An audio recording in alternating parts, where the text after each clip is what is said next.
excited to see the Philippines with Mommy and Daddy. Mommy said that it is a really beautiful country. Can you tell me more about it? Well, I hope to see you, your cousin from LA, California, USA, Billy. Wow, Nico, English speaking pala ang pinsan mo ah. Oo, pero dito siya pinanganak sa Pilipinas. Laki lang siya doon sa Amerika. Sabik na nga siya makapunta dito sa Pilipinas eh. Ano kayang sasabihin ko sa kanya pagka nandito siya? Di kwento mo sa kanya kung saan makikita ang Pilipinas. Ang alam ko, malayo ang Pilipinas sa Amerika eh. Talaga? Saan ba talaga makikita ang Pilipinas? Saan kanyo ang Pilipinas? Aba, lahat ng lupa at tubig sa pagitan at paligid nito ay sakop ng Pilipinas. Napapalibutan ito ng kanal ng Bashi sa Hilaga, dagat ng Pilipinas sa Silangan, dagat ng Celebes sa Timog Kanluran, at dagat ng Timog China sa Kanluran. Eh bakit? Nag-iisa lang ba ang Pilipinas? Aba, hindi nag-iisa ang Pilipinas. Marami siyang karatig bansa sa loob ng Timog Silangang Asya, tulad ng Brunei, Indonesia, Malaysia, Thailand, Singapore, at marami pang iba. Saan kaya nakatira sa Timog Silangan Asya si Pinsang Billy? Sino si Billy? Pinsan mo ni Nico na taga-Amerika. Ay, aba, ang Amerika ay napakalayo sa Asya. Alam niyo ba na ang Pilipinas ay nasa Asya at ang Amerika ay nasa ibang kontinente? Kung manggagaling ka ng Amerika, ay kailangan mo pang tawirin ng dagat Pasipiko upang makarating ka sa Pilipinas. Ang layo pala ng Pilipinas sa Amerika at mas maliit ang Pilipinas kaysa sa Amerika. Maraming salamat po. Sige.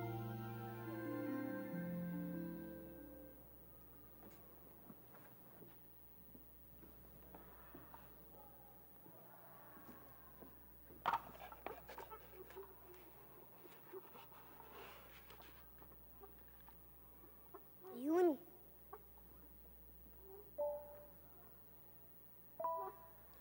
Ang layo pala ng Pilipinas sa Amerika, no? Sinabi mo. At saka, parang dinosaur tong Pilipinas, oh. Hindi Alam ko parang ano yan eh. Parang baligtad na titikway. Tsaka, tignan mo, ang daming isla. 1, 2, 3. Alam Ilan ko. kaya ito lahat? Alam ko dyan ano eh. 7,107 na isla o pulo ang bumubuo sa Pilipinas. Kaya nga ang tawag sa Pilipinas ay Kapuluan. Dahil binubuo ito ng mga pulo. Ang dami. Paano kung tinanong sa akin ni Billy kung saan nanggaling itong gantong karaming pulo? Ano nang isasagot ko?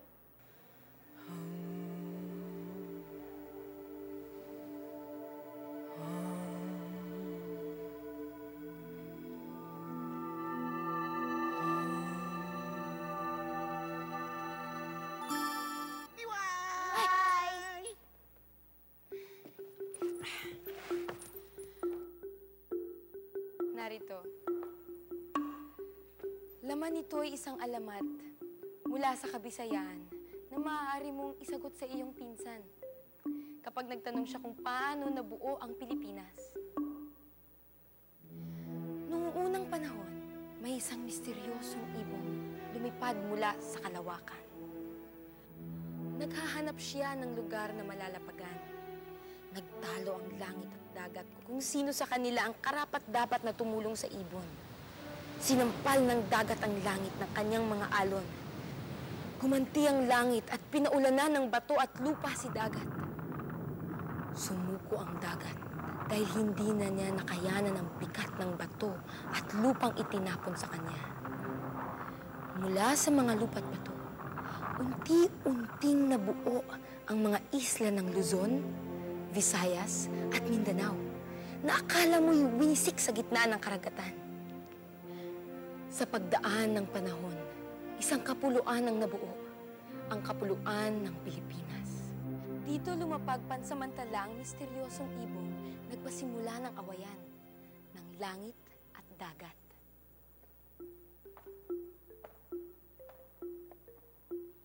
Maraming salamat.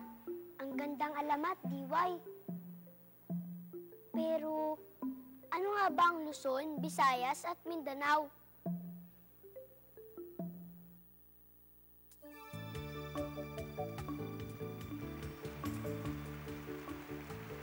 Magandang araw po sa inyong lahat.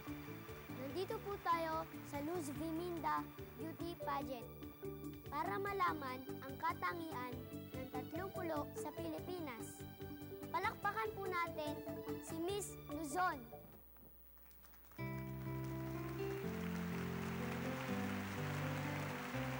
Mabuhay! Ako po si Miss Luzon, ang pinakamalaki sa mga pangkat ng pulo sa Pilipinas. May lawak na 105,708 kilometrong parisukat. Ang ilan sa mga pulo sa Luzon ay ang Palawan, Mindoro at Romblon.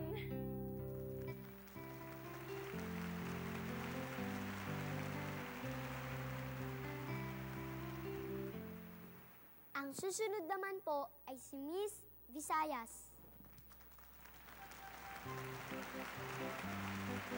Maupay nga hadlaw! Ako po si Miss Visayas. Matatagpuan ako sa pagitan ng Luzon at Mindanao.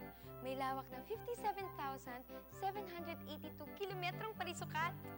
Nasa Kabisayaan ang mga pulo ng Panay, Negros, Bohol at Cebu City!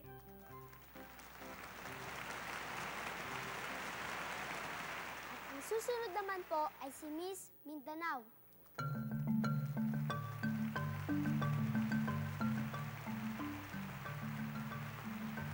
Maayong adlaw. Ako ang kinatawan ng Mindanao, ang pangalawa sa pinakamalaking pangkat ng pulo sa Pilipinas. May lawak na 95,587 kilometrong parisukat. Matatagpuan ang mga pulo ng Sulu at Tawi-Tawi sa Mindanao.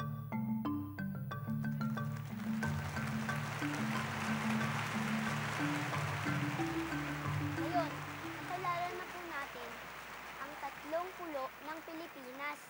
Ngayon, oras na para sa question and answer portion. Bakit sa palagay ninyo tinawag na perlas ng silangan ang Pilipinas? Ang Pilipinas ay tinawag na perlas ng silangan pagkat marami itong taglay na kagandahan. Bilang isang kapuluan, ang Pilipinas ay napapalibutan ng tubig gaya ng dagat at ilog. Kaya naman, mainam po itong daungan at daanan ng mga sasakyang pandagat na may dalang mga kalakal. Ang ating mga ilog at mga dagat ay pangunahing pinagkukunan ng mga pagkain dagat tulad ng isda, hipon at pusit, at mga yamang dagat tulad ng perlas at korales. Magaganda rin ang mga tanawin at baybayin dito sa Pilipinas. Kaya naman maraming nagaganyak ng mga turistang bumisita rito. Narinig natin ang magagandang katangian ng Luzon, Visayas at Mindanao at ang kahalagahan ng Pilipinas bilang isang kapuluan. Sino kaya sa kanila ang tatanghaling Miss Luz Viminda?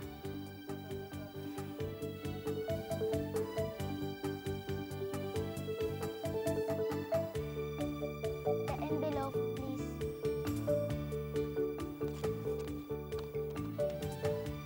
We have a triple tie! Congratulations kay Miss Luzon, Visayas at Mindanao!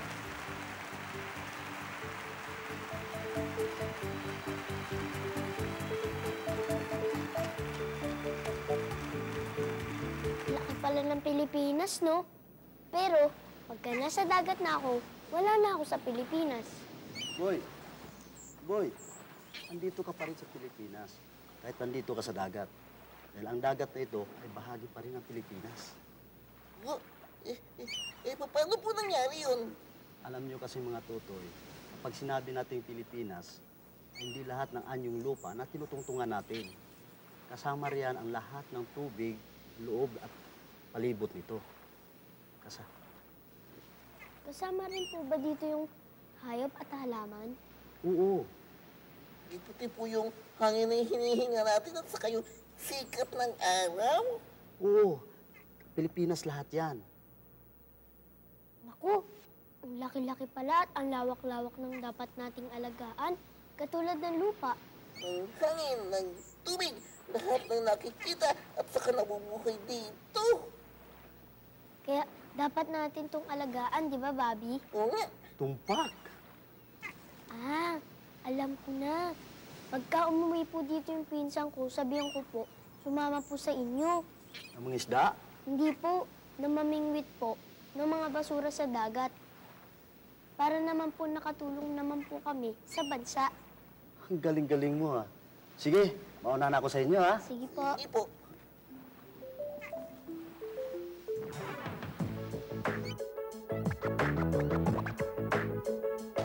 Ang Pilipinas sa isang archipelago, maging 7,000 islang bumubuo dito.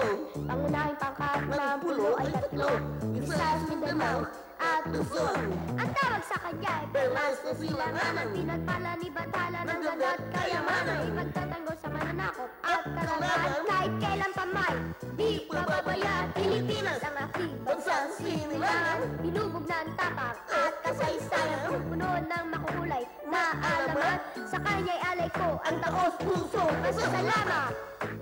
Oh, yeah! Hello, Billy. Matutuwa kang pumunta dito sa Pilipinas. Mas maliit man ito sa USA, marami ka namang mga islang mapapasyalan. 7,107 islands lahat. Maraming mga kapitbahay na bansa ang Pilipinas. Marami rin itong mga alamat at ikikwento ko sa'yo ang mga ito. Ay, kaya lang alamat kung paano nabuo ang Pilipinas. Pero pagkatapos ng kwentuhan at pasyalan, gawin naman natin ang ating tungkulin sa bayan. Sa ating munting paraan. Linisin at bantayan ang Pilipinas sa mga kalaban ng bayan at kalikasan! Salamat, Bobby. Bilang mga Pilipino, tungkulin nating ipagtanggol at mahalin ang Pilipinas sa anumang paraan. Your cousin, Nico, Bobby Buot.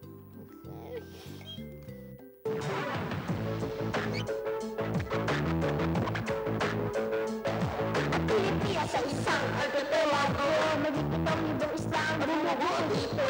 Pangunahing pangkat ng pulo ay 3, Visayas, Mindanao at Luzon. Ang tawag sa kanya ay Perlas na Silanganan, pinagpala ni Bathala ng ganda at kayamanan, ipagtatanggol sa mananakop at karangahan. Kahit kailan pa man, di pababayaan. Pilipinas ang isang archipelago, maging 7,000 islang bumubuo dito. Pangunahing pangkat ng pulo ay 3, Visayas, Mindanao at Luzon. Ang tawag sa kanya ay Perlas na Silanganan, pinagpala ni Bathala ng ganda at kayamanan, ipagtatanggol sa mananakop at karangahan. Kahit kailan pa man, di pababayaan. Pilipinas ang aking bansang sinilangan. Hinubog na ang tapak at kasaysayan, puno ng makukulay na alamat. Sa kanya'y alay ko ang taos puso. Pasasalamat! Oh, yeah!